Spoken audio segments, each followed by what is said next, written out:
Well, LeBron James, none too pleased with the latest piece of feedback offered up by Charles Barkley in what Chuck said on TNT. Is LeBron whining about needing more playmakers on his roster? Here's LeBron James last night to ESPN's Dave McMenamin. LeBron saying that he's a hater, talking about Chuck, what makes what he says credible. Because he's on TV, I'm not going to let him disrespect my legacy like that. I'm not the one who threw somebody through a window. I never spit on a kid. I never had unpaid debt in Las Vegas. I never said I'm not a role model. I'm tired of biting my tongue. There's a new sheriff in town. Well, today, Charles Barkley responded on ESPN 1000 in Chicago, and the Hall of Famer says that his criticism of LeBron has strictly been about basketball. Well, I think when you don't like the message, you just kill the messenger. And that still does, some of those things he said about me are correct. That still does not make my message incorrect. I thought he was really whiny and complaining the last couple of weeks, talking about he got no help. I'm like, dude, you just won the championship. And it's the middle of the season, and you're just bashing your teammates. I think that wasn't right. You keep saying, we're not in it, we're not that good. I'm like, dude, y'all are the reigning defending NBA champs. And, I appreciate Tristan Thompson actually having the stones to say something, but he's the only one. The rest of them are just so intimidated. I mean, and anybody in that circle, they're so intimidated, but I'm not intimidated at all. I've said the guy is the best player in the world. I've said he's a wonderful guy. I'm not sure how that constitutes hating just because I say he's coming out bashing his teammates every day and he's got Kevin Love and Kyrie Irving, they're defending champions. I thought it was inappropriate and for him to talk about it every single day about how bad his team was. And I think that's a fair criticism. Well, here's what's been buzzing all day long. The man who put pen to paper and had America talking today and having LeBron James and Charles Barkley trending is Dave McMenamin of ESPN. He joins us here. I'm live in San Antonio. Dave's in his home office and his study looking like a professor as always. Dave, you've had a lot to talk about with LeBron lately. First and foremost, LeBron seems like he's angrier than usual. Is that an accurate read? Jared, actually, at the end of this discussion we had in the post-game locker room in Dallas, he's like, I'm a happy guy. I'm good. My life is good right now. The point and the reason why he chose to speak up at this moment in time was, and Barkley did not really address this aspect of the comments when he spoke to ESPN Chicago today, was that by him criticizing LeBron's stance on the roster and saying, hey, LeBron, the roster is this way right now because you wanted guys like J.R. Smith and Tristan Thompson to get paid.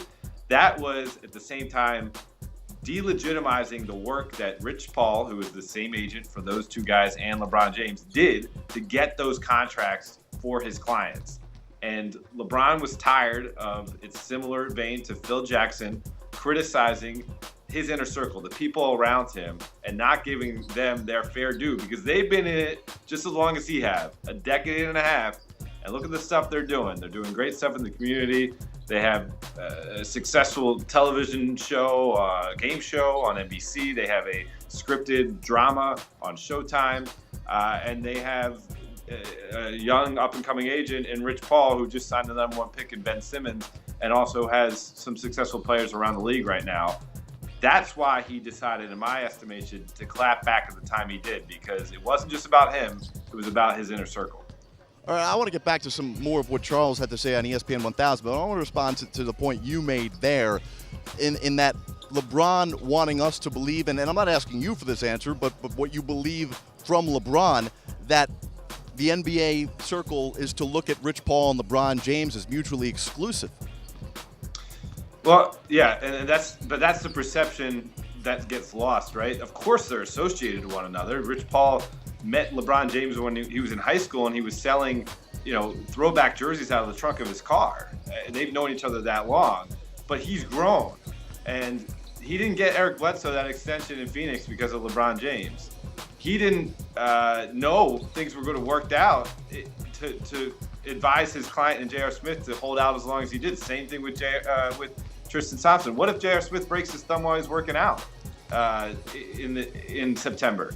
and they don't get the deal done. Yeah, I like that. I understand where you're coming from, but I think it's a little naive, especially with Tristan Thompson, when there were only two teams that had cap space, Portland and Philadelphia, and Cleveland all of a sudden went all the way up to this number for Tristan, which I think is interesting, to make that the defense of this. But let's go back to more of what Charles Barkley had to say, because I think a lot of it was very interesting. And the fact that Charles said he never talks about two things on the radio today. Number one, never talks about players' personal lives and never talks about firing someone. So why did LeBron feel the need to take this off the court or out of the studio? Well, even if I had to go through a record of 14 years of comments from Charles Barkley, but even if he had just limited to the basketball court, that's a wealth of material that LeBron has felt coming down on his shoulders from the TNT studios, from Charles Barkley's mouth, aimed at him. And LeBron's been the face of the league now exclusively for about 8-9 years. There's been many opportunities for Charles Barkley to offer his critique. And now, of course, he has couched it. He claims that LeBron is one of the best players, certainly the best in the game today. But LeBron felt there was always that needling, there was always that tweak. And he was tired of it. And even if it was just relegated to the basketball court, this past summer, Charles Barkley told Bill Simmons that LeBron will never be a top 5 player in the NBA. I don't know if LeBron appreciated that. Back in 2010, when LeBron did the decision, Charles Barkley called it a punk move. That's not necessarily a basketball term if you want to keep it just to the basketball court. Yeah, certainly fair. What did he mean by there's a new sheriff in town? Well, LeBron was putting on a baseball cap when he said it. It was said with some self-awareness. It wasn't like he was turning into Clint Eastwood and doing a movie character line. It was like, I'm going to start doing things differently. For so long, I bit my tongue, and I was afraid to speak back against people, luminaries of the game, if you will, who had things to say about me.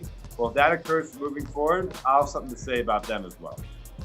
We'll see if Charles dresses up in full costume Thursday night on TNT with an answer for LeBron about the sheriff comment.